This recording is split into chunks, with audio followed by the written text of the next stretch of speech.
Rappelle-toi quand Moussa dit à son serviteur « Je ne m'arrêterai pas avant d'avoir atteint le point de rencontre des deux mers, même si je devais marcher de longues années. » Puis lorsqu'ils l'eurent atteint, ils oublièrent leur poisson qui prit alors librement son chemin dans la mer.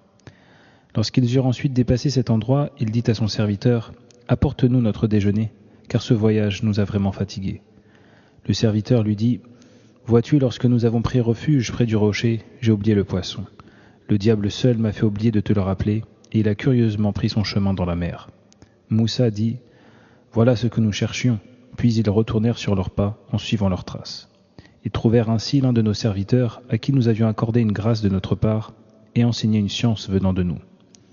Moussa lui dit « Puis-je te suivre afin que tu m'apprennes ce qu'on t'a enseigné concernant une bonne direction ?» L'autre dit « Vraiment, tu ne pourras jamais être patient avec moi. Comment endurerais-tu des choses dont tu n'as pas pleine connaissance ?» Moussa lui dit « Tu me trouveras si Allah le veut patient, et je ne désobéirai à aucun de tes ordres. » L'autre dit « Si tu me suis, ne m'interroge sur rien, tant que je ne t'en fais pas mention. » Les deux partirent donc, puis alors qu'ils furent montés sur un bateau, l'homme perça la coque. Moussa lui dit « Est-ce pour noyer ses occupants que tu l'as percé ? Tu as certes commis une chose monstrueuse. » L'autre répondit « N'avais-je pas dit que tu ne pourrais être patient en ma compagnie ?» Moussa dit « Ne m'en veux pas pour un oubli de ma part, et ne m'impose pas de grandes difficultés dans mon affaire. » Puis ils repartirent tous deux, et rencontrant un enfant, l'homme le tua. Alors Moussa lui dit « As-tu tué un être innocent qui n'a tué personne ? Tu as certes commis une chose affreuse. » L'autre lui dit « Ne t'avais-je pas dit que tu ne saurais être patient avec moi ?» Moussa dit « Si je t'interroge encore sur quoi que ce soit après cela, ne reste plus en ma compagnie. Tu seras alors excusé de te séparer de moi. » Ils partirent donc tous deux. Arrivés à un village habité, ils demandèrent à manger à ses habitants, mais ceux-ci refusèrent de leur donner l'hospitalité. Ils trouvèrent ensuite un mur sur le point de s'écrouler. L'homme le redressa et Moussa lui dit alors « Si tu le voulais, tu pourrais réclamer pour cela un salaire. » L'homme dit « Ceci marque notre séparation. Je vais te révéler la signification de ce que tu n'as pas pu supporter avec patience. » Pour ce qui est du bateau, il appartenait à des pauvres gens qui travaillaient en mer.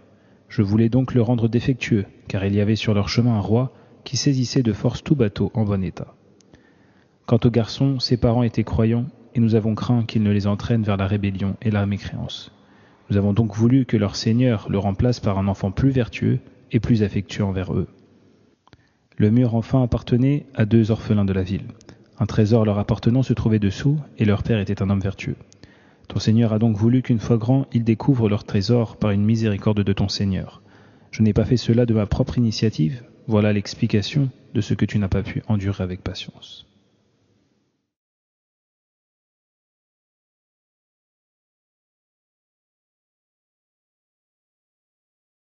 D'après Amr ibn Dinar, Saïd ibn Jubair a dit « J'ai dit une fois à Ibn Abbas, Nauf al-Bikali prétend que Moussa alayhi salam, qui avait accompagné Al-Khadir, n'était pas Moussa des fils d'Israël. Il ment, cet ennemi d'Allah, répliqua Ibn Abbas. Ubay ibn Ka'b m'a rapporté qu'il avait entendu le messager d'Allah sallallahu alayhi wa sallam dire ceci.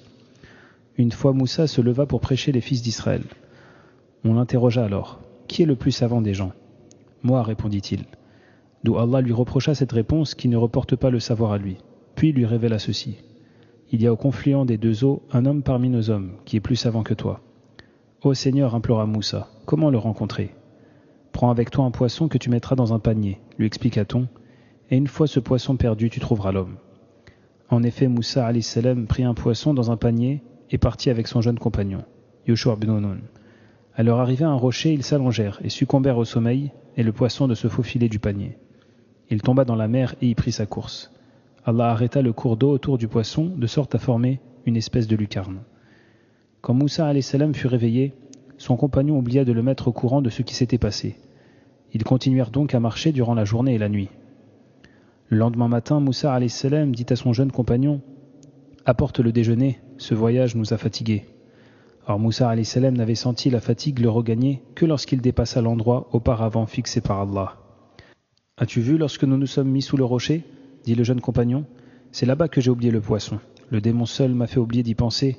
Il a pris miraculeusement la direction de la mer. » Ce fut une issue pour le poisson et un prodige pour Moussa et son jeune compagnon. « C'est ce que nous cherchions, s'écria Moussa alayhi salam. Ils rebroussèrent chemin et une fois près du rocher, ils virent un homme enveloppé dans un vêtement.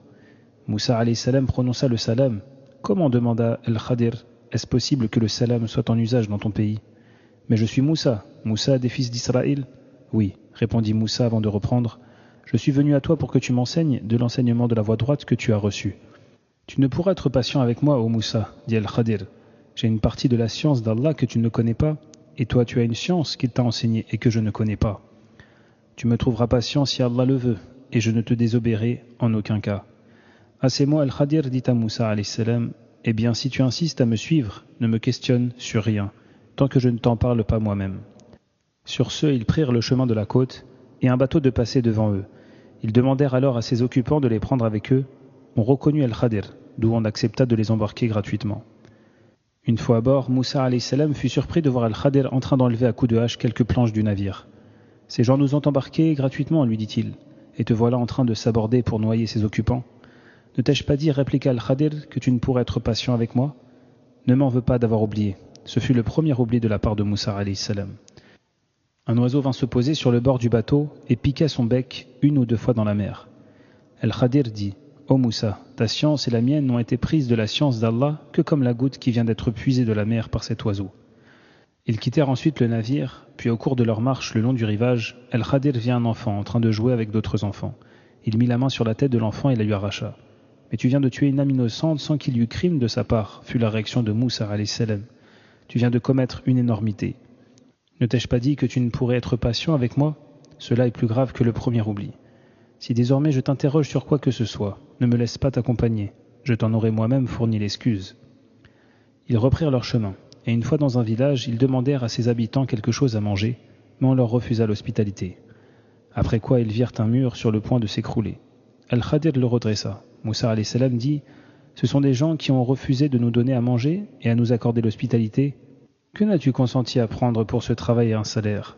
Sur ce, Al-Khadir répondit, suivant ces termes du Coran, « Ceci marquera notre séparation, et ce jusqu'à, mais que je t'informe du fond de ce que tu as été impatient de connaître. » Nous aurions aimé, termina le messager d'Allah, sallallahu alayhi wa sallam, que Moussa alayhi salam eut la patience d'attendre pour pouvoir nous raconter le reste de l'histoire. Saïd ibn Jubair dit, Ibn Abbas récita les versets comme suit. Il y avait devant eux un roi qui capturait tout navire en bon état et l'usurpait.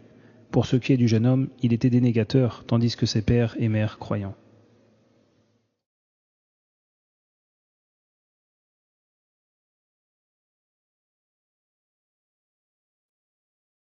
Cheikh Abd al-Rahman al-Sa'di rahimahullah dit « Le Très-Haut parle ici de son prophète Moussa alayhi salam et son souci intense de faire le bien et d'aller à la quête de la science.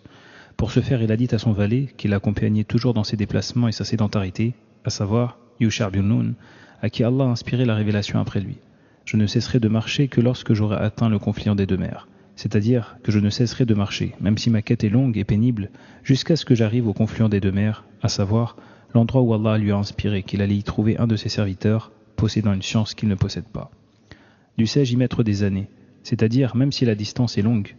Le sens est que Moussa alayhi salam, poussé par son désir et sa quête, a dit ces mots à son valet, ce qui constitue une détermination de sa part à arriver au but de sa quête. Mais lorsqu'ils eurent atteint le confluent, lui et son valet, ils oublièrent leur poisson. Ils avaient emporté avec eux un poisson pour assurer leur subsistance, mais une fois arrivés à cet endroit, le poisson fut touché par la fraîcheur de la mer et prit le chemin de la mer avec la permission d'Allah, en devenant tout ce qu'il y a de vivant au milieu des autres poissons. Après que Moussa et son valet eurent dépassé le confluent des 2 mers, Moussa dit à ce dernier « Apporte-nous notre repas.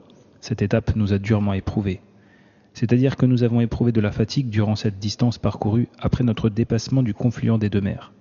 Par contre, durant le voyage qui les a menés de leur point de départ au confluent des 2 mers, ils n'avaient éprouvé aucune fatigue, ce qui constitue un signe et une indication, montrant à Moussa l'existence de sa quête.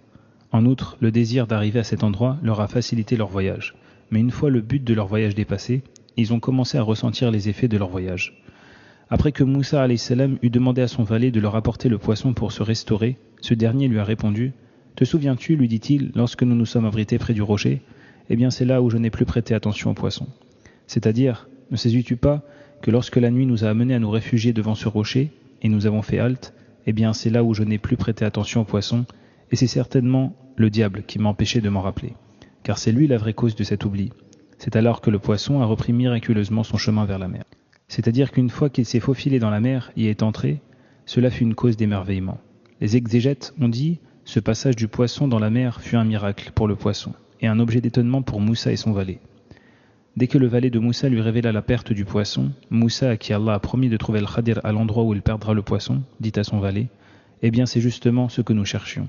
C'est-à-dire, c'est là le but de notre quête. » Et ils retournèrent sur leurs pas, c'est-à-dire qu'ils revinrent à l'endroit où le poisson avait regagné la mer.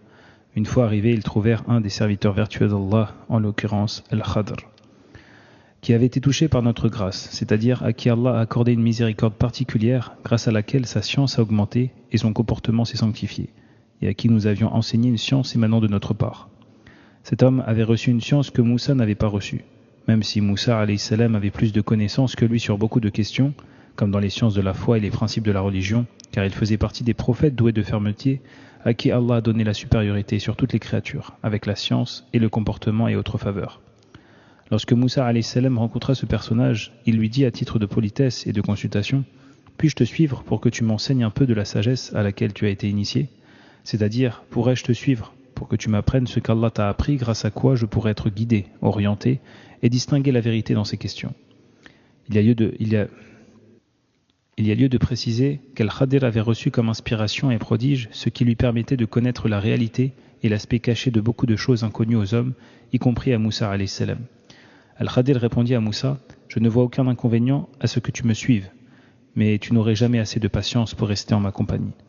C'est-à-dire que tu ne pourras pas me suivre et rester en ma compagnie, car tu vas voir des choses que tu ne pourras pas supporter, des choses dont l'aspect extérieur suppose la contestation, mais dont l'aspect intérieur recèle autre chose. C'est pour cela qu'il dit « Car comment pourrais-tu assister, sans manifester ta curiosité, à des choses dont tu ne saisiras pas le sens ? C'est-à-dire, comment peux-tu rester patient devant des choses dont tu ne saisis pas le sens subtil ou simple et dont tu ne connais pas les desseins et la finalité ?» Moussa alayhi salam lui répondit « Tu trouveras, s'il plaît à Allah, en moi un homme toujours patient, et je ne te désobéirai point. » Il s'agit là d'une détermination de sa part avant qu'il ne soit confronté aux choses avec lesquelles il fut éprouvé. Certes, la détermination est une chose, mais la patience en est une autre. C'est pour cela que Moussa alayhi salam n'a pas pu faire preuve de patience une fois éprouvé. Dès lors, Al-Khadir lui dit « Eh bien, si tu me suis, ne m'interroge sur rien, attends que je t'en parle le premier. C'est-à-dire, ne me pose pas de questions et ne conteste pas mes actes, jusqu'à ce que je t'en donne moi-même l'explication et la signification au moment voulu. » Il lui interdit donc de le questionner, en lui promettant de lui clarifier les choses lorsque le moment de le faire viendra. Ils partirent donc ensemble et montèrent à bord du navire, sur le flanc duquel l'inconnu s'empressa de pratiquer une brèche. C'est-à-dire qu'Al-Khadir enleva des planches du bateau, avec des dessins qu'il allait expliquer par la suite à Moussa. Mais ce dernier ne put résister à l'idée de réagir à cet acte qu'il considérait comme blâmable d'un point de vue apparent, car il a saboté le bateau et mis en péril ses passagers. C'est pour cela que Moussa alayhi salam lui dit « Pourquoi y as-tu pratiqué cette brèche ? Est-ce pour en noyer les passagers ? En vérité, c'est un acte abominable que tu viens de commettre, c'est-à-dire un acte fâcheux et contestable. » Cette réaction de Moussa alayhi salam est la conséquence de son impatience. Al-Khadir lui dit « Ne t'avais-je pas dit que tu n'aurais jamais assez de patience pour rester avec moi ? C'est-à-dire que cela s'est passé comme je l'ai pensé. » Cela fut une omission de la part de Moussa qui répliqua « Ne me blâme pas trop pour mon oubli et ne me soumets pas à une trop dure épreuve. C'est-à-dire pardonne-moi et ne m'en veux pas, car c'est là un oubli de ma part. » Il a réuni donc entre l'aveu de son oubli et son excuse. Al-Khadir lui pardonna. Puis ils reprirent ensemble leur route et firent la rencontre d'un jeune homme que l'inconnu, c'est-à-dire Al-Khadir, ne tarda pas à mettre à mort. Moussa se mit alors en colère et fut pris par sa ferveur religieuse lorsqu'il vit Al-Khadir tuer un jeune garçon qui n'avait commis aucun crime. « Quoi, s'indigna Moussa, n'as-tu pas tué là un être innocent qui lui n'a tué personne ? Ne viens-tu pas de commettre une chose affreuse ? Quelle chose affreuse en effet que de tuer un garçon qui n'a commis aucun péché ni tué personne ? Si la première réaction de Moussa était un oubli de sa part, cette deuxième réaction ne le fut pas. Il n'arriva pas à faire preuve de patience. Al-Khadir lui dit à titre de reproche « Ne t'avais-je pas averti que tu n'aurais pas assez de patience pour supporter ma compagnie ?» Moussa lui rétorqua « Si je te questionne encore sur quoi que ce soit, après cela, tu auras le droit de me priver de ta compagnie, car tu seras excusé en me quittant. Tu n'as été en vérité que trop patient avec moi, en me supportant et en m'accordant plusieurs occasions. » Puis ils se remirent en route. Et arrivés près d'une cité, ils demandèrent l'hospitalité aux habitants qui la leur refusèrent. Après quoi ils aperçurent un mur qui menaçait de s'écrouler, c'est-à-dire qu'ils virent un mur sur le point de s'écrouler. L'inconnu s'empressa alors de le redresser, en le restaurant et en le reconstruisant. Moussa alayhi salam lui dit alors « Tu pourrais, si tu le voulais, réclamer un salaire pour ce travail. » C'est-à-dire que les habitants de cette cité ne nous ont pas accordé l'hospitalité, alors que le devoir leur incombait de le faire. Et toi, tu leur restaures ce mur sans aucun salaire, alors que tu peux le leur réclamer. Moussa venait d'enfreindre la promesse qu'il avait faite, ce que voyant, Al-Khadir lui dit « Voilà le moment venu de notre séparation. Maintenant que tu n'as pas respecté ce que tu as exigé pour toi-même, il ne reste plus d'excuses ni de raison de prolonger notre compagnie.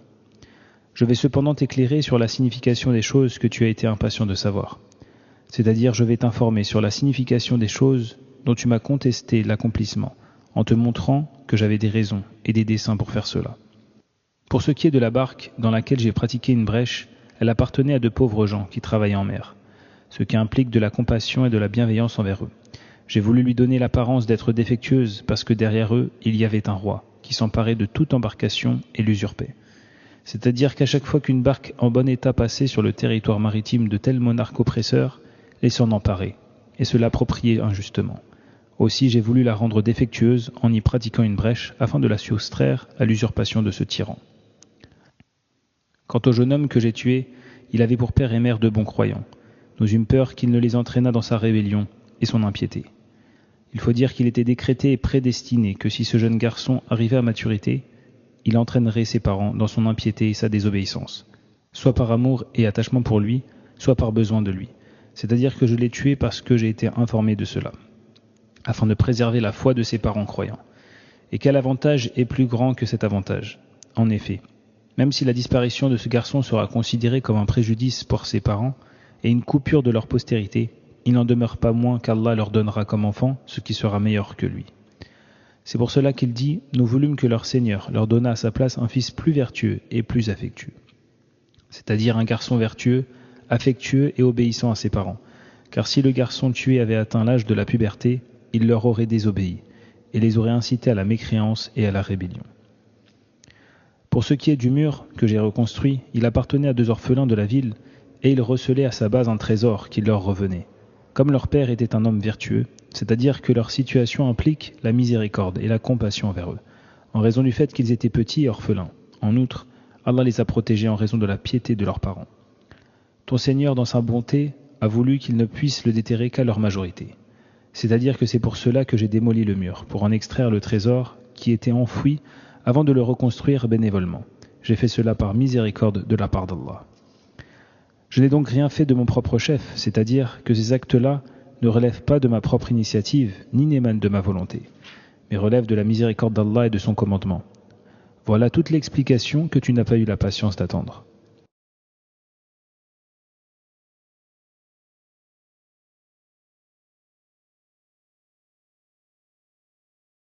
Il y a dans ce récit extraordinaire et sublime un grand nombre d'avantages, de règles et de principes dont nous mentionnons ici certains. Parmi ces avantages, citons le mérite de la science et de la quête pour l'obtenir. C'est là la chose la plus importante qui soit, car Moussa alayhi salam a fait un long voyage et a enduré beaucoup de difficultés dans sa quête en renonçant à la présence au milieu des enfants d'Israël pour leur enseigner et les exhorter, et en choisissant de partir en voyage pour acquérir encore plus de science. Il y a aussi le fait de commencer par ce qui est important, puis par ce qui est plus important encore. En effet, l'augmentation de la science humaine, est plus importante que le fait de laisser cela en s'occupant de l'enseignement sans acquérir encore plus de science. Réunir entre les 2 perspectives est ce qu'il y a de plus parfait. Il y a aussi la permission de prendre à son service un domestique, aussi bien dans la vie citadine que dans les voyages, dans le but de subvenir à ses besoins et d'aspirer au repos, comme l'a fait Moussa alayhi salam. Il y a également le fait que celui qui voyage en quête de science ou autre, lorsque l'intérêt exige de lui qu'il divulgue le but de son voyage et son endroit, cela est plus avantageux pour lui que de l'occulter. En effet, dans sa divulgation, il y a plusieurs avantages, notamment la préparation de ses provisions, la mise en œuvre de ses moyens avec clairvoyance, ainsi que la manifestation de la noblesse de cet acte sublime d'adoration, comme a dit Moussa alayhi salam, « Je ne cesserai de marcher que lorsque j'aurai atteint le confluent des 2 mers, dussé-je y mettre des années. » De même, le prophète sallallahu alayhi wa sallam a informé ses compagnons du but de son voyage lors de l'expédition de Tabouk, alors que d'habitude, il ne le faisait pas, et ce en fonction de l'intérêt de l'islam. Il y a aussi le fait d'attribuer le mal ou ses causes à Shaitan en raison de la séduction et de la suggestion, bien que tout arrive par le décret d'Allah et sa prédestination, en vertu de la parole du domestique de Moussa alayhi salam qui lui dit « Et c'est certainement le démon qui m'a empêché de m'en rappeler ». Il y a également la permission pour l'homme de parler, de ce qui fait partie de la nature innée de l'homme, comme la fatigue, la faim ou la soif, lorsque cela n'est pas dit à titre d'irritation et que cela est sincère. En vertu de cette parole de Moussa alayhi salam, cette étape nous a durement éprouvés. Il y a aussi la préférence d'avoir pour domestique celui qui est intelligent, éveillé et raisonnable, afin de faire les choses à la perfection. Il y a également la recommandation pour l'homme de manger avec son domestique sur la même table et des mêmes nourritures, car le sens littéral de sa parole « apporte-nous notre repas » montre qu'ils mangeaient ensemble. Il y a aussi le fait que l'assistance est accordée à l'homme en fonction de son accomplissement des choses qui lui sont ordonnées, et que celui qui se conforme à l'ordre d'Allah est assisté plus que ne l'est autrui en vertu de sa parole. Cette étape nous a durement éprouvés. Ces propos ont trait au voyage postérieur à l'étape du confluent des deux mers. Par contre, dans le premier voyage, Moussa ne s'est pas plaint de la fatigue bien que ce voyage fût très long, car c'est là le véritable voyage, alors que la deuxième étape n'a apparemment duré qu'un peu plus d'un jour, car ils ont perdu le poisson après avoir fait une halte devant le rocher. Ainsi, il apparaît qu'ils y ont passé la nuit, puis ont repris la route le lendemain, jusqu'à ce que le moment du déjeuner étant arrivé, Moussa alayhi salam dit à son domestique « Apporte-nous notre repas ». C'est à ce moment-là qu'il se rappela l'avoir oublié à l'endroit où il avait rendez-vous avec son destin. Il y a aussi le fait que la science qu'Allah enseigne à ses serviteurs est de deux sortes. Une science acquise que l'homme obtient par ses efforts et son abnégation, et une science venant directement d'Allah qui la donne à qui il veut parmi ses serviteurs, en vertu de sa parole, et à qui nous avions enseigné une science émanant de notre part. Il y a aussi la règle de bienséance à laquelle il faut s'astreindre avec l'enseignant en utilisant les propos les plus courtois, en vertu de la parole de Moussa alayhi salam « Puis-je te suivre pour que tu m'enseignes un peu de la sagesse à laquelle tu as été initié ?» Il a utilisé un ton de courtoisie et de conseil en lui demandant s'il acceptait ou non de lui enseigner un peu de ce qu'il avait comme sagesse, en lui avouant qu'il était prêt à être son élève, contrairement à ceux qui font preuve d'arrogance et de suffisance à ce sujet, en évitant de montrer à leurs enseignants qu'ils sont dans la nécessité d'apprendre auprès d'eux, mais qui prétendent coopérer avec leurs enseignants, voire même leur enseigner, alors qu'ils sont dans une ignorance complète. Aussi se montrer humble devant son maître et montrer son besoin d'apprendre auprès de lui est la chose la plus utile pour l'élève. Il y a également l'humilité du supérieur envers celui qui est inférieur à lui pour apprendre auprès de lui, car Moussa alayhi salam, sans nul doute, est supérieur à Al-Khidr. Il y a aussi l'acquisition par le savant illustre de la science qu'il ne possède pas auprès de celui qui est plus apte que lui dans ce domaine, même s'il est inférieur à lui dans la science. En effet, Moussa alayhi salam fait partie des messagers doués de fermeté à qui Allah a accordé comme science ce qu'il n'a pas accordé à autrui. Cependant, dans cette science particulière, Al-Khidr avait plus de connaissances que lui. C'est pour cela qu'il a insisté pour apprendre auprès de lui. Ce faisant, il ne sied pas aux jurisconsultes et aux traditionnistes, lorsqu'il ne connaît pas la science de la grammaire ou autre discipline, de ne pas l'apprendre auprès de celui qui est plus habile que lui dans ce domaine, même s'il n'est pas un jurisconsulte et un traditionniste. Il y a aussi l'attribution de la science et autres faveurs à Allah, en reconnaissant cela et en rendant grâce à Allah, en vertu de sa parole, pour que tu m'enseignes un peu de la sagesse à laquelle tu as été initié, c'est-à-dire qu'Allah t'a apprise. Il y a également le fait que la science utile est celle qui guide vers le bien. Ainsi, toute science impliquant la guidance et la bonne direction vers la voie du bien, ou une mise en garde contre le mal, ou un moyen contre cela, fait partie de la science utile. En dehors de cela, il y a soit une science préjudiciable, ou une science inutile, en vertu de sa parole, pour que tu m'enseignes un peu de la sagesse à laquelle tu as été initié. Il y a aussi le fait que celui qui n'a pas la force de patienter en compagnie d'un savant et dans la quête de la science en étant ferme en ce sens, une grande part de la science lui échappera. Aussi, celui qui n'a pas de patience ne peut pas acquérir de la science. Par contre, celui qui fait preuve de patience sans se décourager, acquiert tout ce à quoi il aspire en vertu de la parole d'Al-Khidr qui disait à Moussa qu'il ne pouvait faire preuve de patience avec lui. Il y a aussi le fait que la plus grande cause d'obtention de la vertu de la patience est que l'homme ait une grande connaissance et expérience de la chose pour laquelle il lui est ordonné de faire preuve de patience.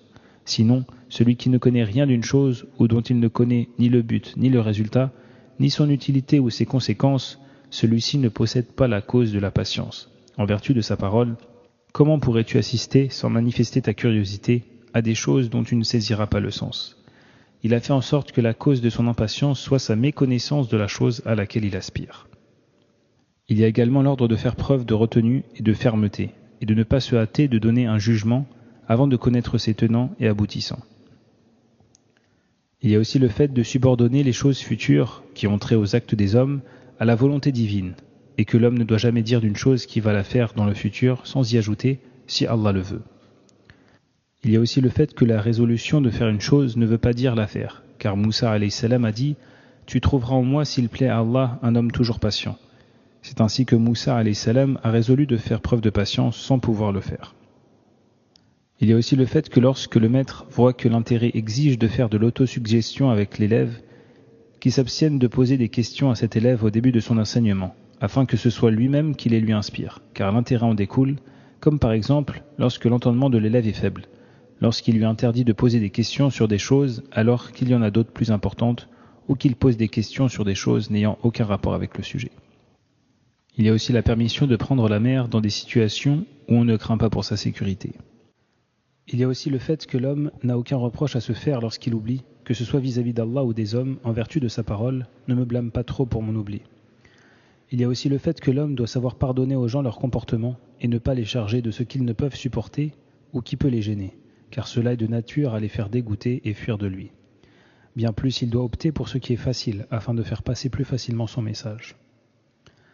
Il y a aussi le fait que les choses sont jugées selon les apparences. Les règles de ce bas monde leur sont appliquées en conséquence, que ce soit pour les biens, les crimes de sang et autres.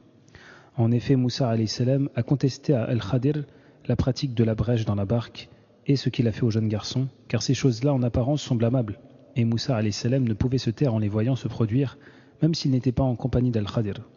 C'est pourquoi il s'est hâté de les contester sans prendre en considération le fait qu'il lui imposait de faire preuve de patience et de ne pas juger hâtivement. On y trouve aussi cette sublime règle juridique qui veut qu'un grand péché peut être repoussé par un petit péché en comparant les deux avantages pour écarter le moindre et opter pour le plus grand des avantages. On y trouve également cette grande règle qui veut que la disposition de l'homme des biens d'autrui, lorsqu'il s'agit de la recherche de l'intérêt et de la dissipation d'un tort, est permise, même sans la permission du propriétaire de ces biens et même si cela entraîne une perte partielle de ces biens. C'est ainsi qu'Al-Khadir a rendu la barque inutilisable pour la soustraire au roi injuste qui accaparait les biens des gens.